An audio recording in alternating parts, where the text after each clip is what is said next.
നമസ്കാരം. ചാനൽ 5+ലേക്ക് സ്വാഗതം. ഞാൻ നാസർ ബേപ്പൂർ.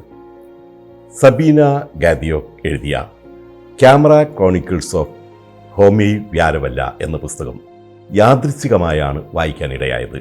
ഒരു മുൻധാരണയുമില്ലാതെ വെറുതെ വായിച്ചു തുടങ്ങിയതാണ്. 3-4 പേജുകൾ വായിച്ചപ്പോൾ തന്നെ തുറന്ന് വായിക്കാൻ കൗതുകം തോന്നി. ലളിതമായ ഭാഷ, വളരെ രസകരമായി വായിച്ചു പോകാൻ പറ്റുന്ന പുസ്തകം. ഈ പുസ്തകം ഇന്ന് ചർച്ച ചെയ്യാമെന്ന് ഞാൻ വിചാരിക്കുന്നു. കാരണം ഇന്ന് ഓഗസ്റ്റ് 19 ലോക ഫോട്ടോഗ്രഫി ദിനമാണ്. ഈ ദിനത്തിൽ ഓർക്കേണ്ട ഒരു വനിതയാണ് ഇതിലെ കഥാപാത്രം. പലരും മറന്നുപോയ ഒരു വനിത, ഇന്ത്യയിലെ ആദ്യത്തെ വനിതാ ഫോട്ടോഗ്രാഫറായ ഹോമി വ്യാരവല്ല. ഇന്ത്യൻ രാഷ്ട്ര നിർമ്മാണത്തിൻ്റെ ഫെമിനിസ്റ്റ് ചരിത്രം അനാവരണം ചെയ്യുന്നതാണ് അവരുടെ ജീവിതകഥ പറയുന്ന camera chronicles of Homai Vyarawalla. Indian ലെൻസിൻ്റെ പ്രഥമ വനിത എന്നാണ് ഹോമി അറിയപ്പെടുന്നത്.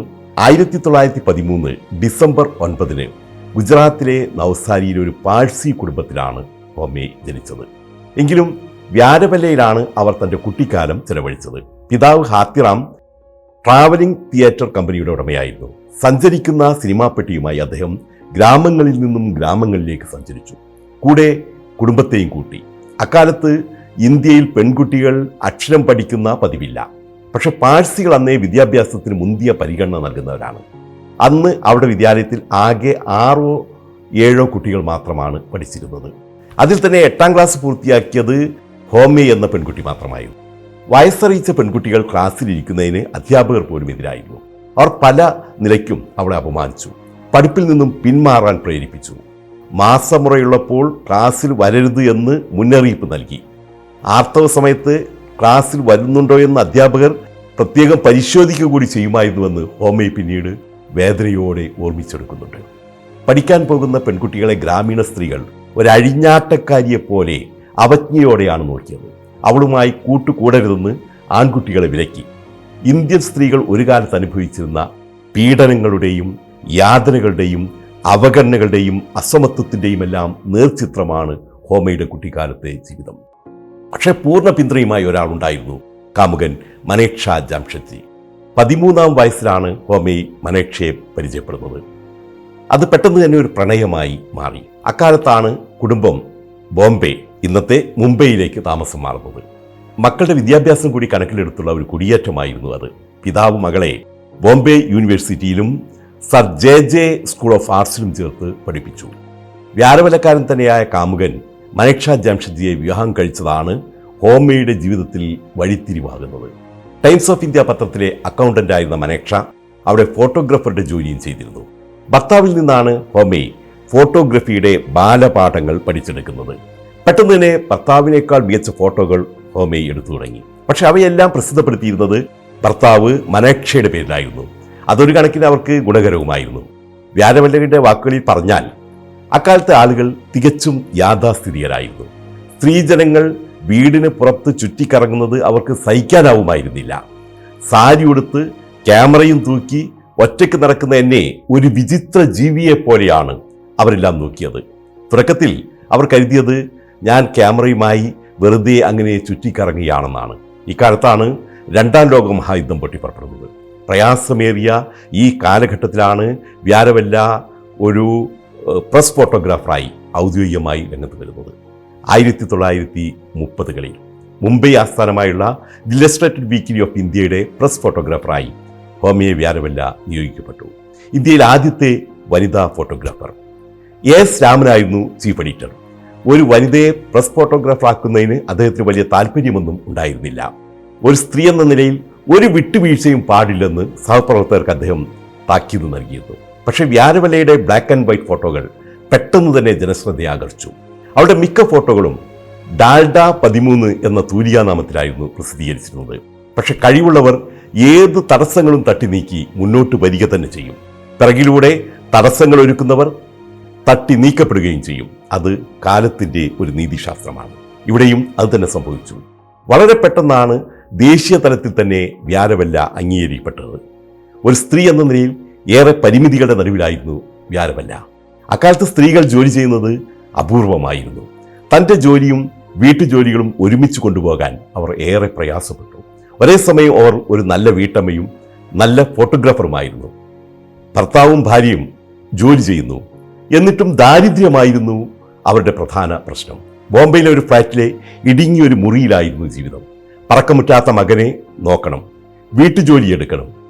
ഇതിനിടയിൽ വേണം പ്രസ് ഫോട്ടോഗ്രാഫറായുള്ള തിരക്കേറിയ ജോലി. 1942 വ്യാരവല്ലയ്ക്ക് ബ്രിട്ടീഷ് ഇൻഫർമേഷൻ സർവീസിൽ ജോലി ലഭിച്ചു. അതോടെ കുടുംബം ഡൽഹിയിലേക്ക് താമസം മാറി. ഡൽഹിയിലെ ജീവിതം വലിയ അവസരങ്ങൾ തുറന്നുകൊടുത്തു. മഹാത്മാഗാന്ധി, ജവഹർലാൽ നെഹ്റു തുടങ്ങിയ പ്രമുഖ നേതാക്കളുടെ എല്ലാം രൂപങ്ങൾ വ്യാരവല്ലയുടെ ലെൻസിൽ പതിഞ്ഞു. അധികം താമസിയാതെ ദേശീയ നേതാക്കളുടെ എല്ലാം പ്രിയപ്പെട്ട ഫോട്ടോഗ്രാഫറായി അവർ മാറി. ഹോമായി വ്യാരവല്ല തൻ്റെ ലെൻസിൽ അവരുടെ ചിത്രങ്ങൾ പകർത്തിയപ്പോൾ അവർ തങ്ങളുടെ മനസ്സിലാണ് വ്യാരവല്ലയ്ക്ക് ഇടം നൽകിയത്. ജവഹർലാൽ നെഹ്റുവിൻ്റെയും ഗാന്ധിജിയുടെയും എന്നല്ല, മുഹമ്മദ് അലി ജിന്നയുടെ പോലും പ്രിയപ്പെട്ട ഫോട്ടോഗ്രാഫറായിരുന്നു വ്യാരവല്ല. അതുകൊണ്ട് തന്നെ ഇന്ത്യൻ സ്വാതന്ത്ര്യ സമര ചരിത്രത്തിലെ ചരിത്രപ്രസിദ്ധമായ നിരവധി ചിത്രങ്ങൾ എടുക്കാനുള്ള ഭാഗ്യം അവർക്ക് ലഭിച്ചു. പിന്നീട് ഇന്ത്യയുടെ ഏക വനിതാ പ്രധാനമന്ത്രി ഇന്ദിരാഗാന്ധിയുടെയും പ്രിയ ഫോട്ടോഗ്രാഫറായിരുന്നു ഹോമി വ്യാരവല്ല. മറ്റു പുരുഷ ഫോട്ടോഗ്രാഫർമാരെക്കാൾ മുന്തിയ പരിഗണനയായിരുന്നു ഇന്ദിരാഗാന്ധി വ്യാരവല്ലയ്ക്ക് നൽകിയിരുന്നത്. 1956 നവംബർ 24 ദലൈലാമ ആചാരപരമായ വേഷത്തിൽ ഇന്ത്യയിലെത്തുന്നത്. അതൊരു ചരിത്ര സംഭവമായിരുന്നു. ഹോമി വ്യാരവല്ല ആ ഫോട്ടോ എടുത്തു. ലൈഫ് മാഗസിനാണ് അത് പ്രസിദ്ധീകരിച്ചത്. അന്തർദേശീയ തലത്തിൽ തന്നെ അത് അംഗീകരിക്കപ്പെട്ടു. അപ്പോഴും ദില്ലിയിലെ കൊണാട്ട് പ്ലേസിൽ നിന്ന് കിലോമീറ്ററുകളോളം തൻ്റെ സൈക്കിൾ ചവിട്ടി അകലെയുള്ള വീട്ടിൽ വന്ന് കുളിച്ച് വസ്ത്രം മാറി ഭക്ഷണം ഒരുക്കി ഭർത്താവിനും മകനും വിളമ്പുന്ന ഒരു സാധാരണ വീട്ടമ്മയായി അവർ ജീവിച്ചു. അതവർക്ക് ഒരു ഭാരമായി തോന്നിയിരുന്നില്ല. ഭർത്താവ് മനീഷ എല്ലാറ്റിനും കൂട്ടിനുണ്ടായിരുന്നു. അതുകൊണ്ട് തന്നെ അവർ സംതൃപ്തയുമായിരുന്നു. 1970 മനീഷ ജാംഷഡ്ജി മരിച്ചു. വ്യാരവല്ലയുടെ ജീവിതത്തിലേറ്റ വലിയ ആഘാതമായിരുന്നു അത്. തൊഴിലിലും ദാമ്പത്യത്തിലും പരസ്പരം ബഹുമാനം പുലർത്തിയ മാതൃകാപരമായ ദാമ്പത്യ ബന്ധമായിരുന്നു അത്. ഭർത്താവ് മരിക്കുമ്പോൾ വ്യാരവല്ലയ്ക്ക് 57 വയസ്സ് പ്രായം. ഫോട്ടോഗ്രാഫിയോട് വിട പറയാൻ നേരമായി എന്ന് വ്യാരവല്ല ഉറപ്പിച്ചു. അത് ഒരു ഉറച്ച തീരുമാനമായിരുന്നു. ഒരു കണക്കിൽ അതിനു മുമ്പേ തന്നെ ഫോട്ടോഗ്രാഫി വ്യാരവല്ലയ്ക്ക് മടുത്തു തുടങ്ങിയിരുന്നു. ഫോട്ടോഗ്രാഫി അല്ല, പുതിയ തലമുറയിലെ ഫോട്ടോഗ്രാഫർമാരുടെ മോശമായ പെരുമാറ്റമായിരുന്നു അവരെ വേദനിപ്പിച്ചിരുന്നത്. ഒരു ഫോട്ടോഗ്രാഫർ എന്ന നിലയിൽ അംഗീകാരങ്ങളുടെ ഉന്നതിയിൽ നിൽക്കുമ്പോഴാണ് അവർ തൊഴിലിൽ നിന്നും പടിയിറങ്ങുന്നത്. അത് എന്തുകൊണ്ടാണെന്ന് ചോദിച്ചപ്പോൾ ഹോമി പറഞ്ഞു, എൻ്റെ ഫോട്ടോഗ്രാഫി ഇനി അത് വിലപ്പോവില്ല. പണ്ട് ഫോട്ടോഗ്രാഫർമാർ ചില മര്യാദകൾ പാലിച്ചിരുന്നു. വസ്ത്രധാരണ രീതിയിൽ പോലും ഞങ്ങൾ ശ്രദ്ധിച്ചിരുന്നു. സഹപ്രവർത്തകരെ പോലെയാണ് ഞങ്ങൾ പരസ്പരം ബഹുമാനത്തോടെ പെരുമാറിയിരുന്നത്. എന്നാൽ പിന്നീട് കാര്യങ്ങളെല്ലാം മാറി. ഇപ്പോഴുള്ളവർക്ക് പെട്ടെന്ന് പണമുണ്ടാക്കുന്നതിൽ മാത്രമാണ് താല്പര്യം. ഇനി ആ ആൾക്കൂട്ടത്തിൻ്റെ ഭാഗമാകാൻ ഞാൻ ആഗ്രഹിക്കുന്നില്ല. ഗാന്ധിജി പോലും വിസ്മരിക്കപ്പെടുന്നൊരു കാലത്ത് വെറും ഒരു ഫോട്ടോ ജേർണലിസ്റ്റായ എനിക്കെന്ത് കാര്യം എന്ന് ചോദിച്ചാണ് അവർ തൻ്റെ ഔദ്യോഗിക ജീവിതം വളരെ വേദനയോടെ അവസാനിപ്പിച്ചത്. ഹോമിയുടെ ഭാഷയിൽ പുതിയ തലമുറയിലെ പാപ്പരാസി സംസ്കാരവുമായി യോജിച്ചു പോകാൻ അവർക്ക് പ്രയാസമുണ്ടായിരുന്നു. ചരിത്രമുറങ്ങുന്ന ഫോട്ടോകൾ തൻ്റെ ഇരുമ്പ് പെട്ടിയിൽ ഒതുക്കി വേദനയോടെ അവർ ദില്ലിയോട് വിട പറഞ്ഞു. ഏകമകനായ ഫാറൂഖിനൊപ്പം രാജസ്ഥാനിലെ പിലാനിയിലായിരുന്നു പിന്നീട് താമസം. ജീവിതത്തിൽ പിന്നീട് 2.5 പതിറ്റാണ്ട് കാലത്തോളം ഒരു ഫോട്ടോ പോലും വ്യാരവല്ല എടുത്തില്ല. തൻ്റെ ഫോട്ടോയിൽ ആർക്കും താല്പര്യമില്ലെന്ന് ധരിച്ച വ്യാരവല്ല അവയിൽ പലതും കത്തിച്ചു കളഞ്ഞു. 1982 തൻ്റെ 69-ാം വയസ്സിൽ അവർ മകനോടൊപ്പം ബറോഡയിലേക്ക് താമസം മാറി. ഭർത്താവിൻ്റെ മരണശേഷം മകനായിരുന്നു അവർക്കെല്ലാം. പക്ഷെ വിധി ക്രൂരമായിരുന്നു. മകൻ ഫാറൂഖ് 1989 ക്യാൻസർ ബാധിച്ച് മരിച്ചു. പിന്നെ ബറോഡയിലെ തൻ്റെ ചെറിയ അപ്പാർട്ട്മെൻറ്റിൽ എല്ലാവരിൽ നിന്നും അകന്ന് ആരാലും ശ്രദ്ധിക്കപ്പെടാതെ അവരങ്ങനെ ജീവിച്ചു. പൂക്കളെ സ്നേഹിച്ച അവരുടെ പിന്നീടുള്ള ഏക വിനോദം പൂന്തോട്ട പരിപാലനമായിരുന്നു. വാർദ്ധക്യത്തിലും അവർ തികച്ചും ആരോഗ്യവതിയായിരുന്നു. ഹോമി വ്യാരവല്ലയുടെ ജീവിതശീലങ്ങൾ തന്നെയായിരുന്നു അതിന് കാരണം. ഒരിക്കലും വ്യാരവല്ല വെറുതെ ഇരുന്നില്ല. വെറുതെ ഇരിക്കുന്ന ഒരു പതിവുമില്ല, വിശ്രമമില്ല. സ്വയം പാചകം ചെയ്യും. വീട്ടിലേക്കാവശ്യമായ ഫർണിച്ചറുകളെല്ലാം ആരുടെയും സഹായമില്ലാതെ സ്വന്തമായി നിർമ്മിക്കും. തൻ്റെ വസ്ത്രങ്ങളെല്ലാം സ്വയം തുന്നും എന്ന് മാത്രമല്ല, ഇലക്ട്രിക്കൽ പ്ലംബിംഗ്, വീടിൻ്റെ അറ്റകുറ്റപ്പണികൾ എല്ലാം അവർ ഒറ്റയ്ക്ക് ചെയ്തു. ഈ അവസരത്തിലാണ് എഴുത്തുകാരിയും ഫോട്ടോഗ്രാഫറുമായ സബീന ഗാദിയൊക്കെ ഡൽഹി ആസ്ഥാനമായുള്ള ഫോട്ടോഗ്രാഫർ പ്രസ് ഇൻഫർമേഷൻ ബ്യൂറോ റെക്കോർഡിലെ പുരുഷന്മാരുടെ നീണ്ട പട്ടികയിൽ ഒരു സ്ത്രീയുടെ പേര് കാണുന്നത്. കൗതുകം തോന്നിയ അവർ ഹോമയെ അന്വേഷിച്ചു കൊണ്ടേയിരുന്നു. ഇതിനിടയിൽ യാദൃച്ഛികമായാണ് ഡൽഹിയിലെ ഒരു ക്യാമറ ഷോപ്പിൽ വെച്ച് സബീന അവരെ കണ്ടുമുട്ടുന്നത്. അത് ഹോമായി വ്യാരവല്ലയുടെ ജീവിതത്തിലെ മറ്റൊരു വഴിത്തിരിവായിരുന്നു. വ്യാരവല്ലയുടെ ജീവിതം ജനം അറിയണമെന്ന് സബീന നിർബന്ധം പിടിച്ചു. പക്ഷേ വ്യാരവല്ല മറുത്തൊരു ചോദ്യം അങ്ങോട്ട് ചോദിക്കുന്നുണ്ട്. ഗാന്ധിജിയെപ്പോലുള്ളൊരു മഹാൻ വിസ്മരിക്കപ്പെട്ട ഒരു രാജ്യത്ത് ഞാൻ എന്തിനു ഓർമ്മിക്കപ്പെടണം? സബീന പക്ഷേ അവരെ തനിയെ വിട്ടില്ല. നിരന്തരമായ സന്ദർശനങ്ങളിലൂടെയും കത്തുകളിലൂടെയും അവർ ഹോമയുടെ ഏകാന്തതയിലേക്ക് പതിയെ നുഴഞ്ഞു കയറി. വേർപിരിയാനാവാത്ത ഒരു ഹൃദയബന്ധം അവർ വളർത്തി. സബീന ഗാന്ധിയൊക്കെ ഹോമായ്ക്കൊപ്പം 9 വർഷങ്ങൾ ചെലവഴിച്ചു. അത് ഏറ്റവും ക്രിയാത്മകമായ 9 വർഷങ്ങളായിരുന്നു. ഇരുമ്പു പെട്ടിയിൽ ഒതുങ്ങിയ ഹോമായി വ്യാരവല്ലയുടെ ഫോട്ടോകൾ വെളിച്ചം കണ്ടു തുടങ്ങി. ഇരുവരും ചേർന്ന് യാത്രകൾ നടത്തി, ഫോട്ടോകൾ എടുത്തു. ജീവിതത്തിൻ്റെ പുതിയ വെളിച്ചം അവർ കണ്ടെത്തി.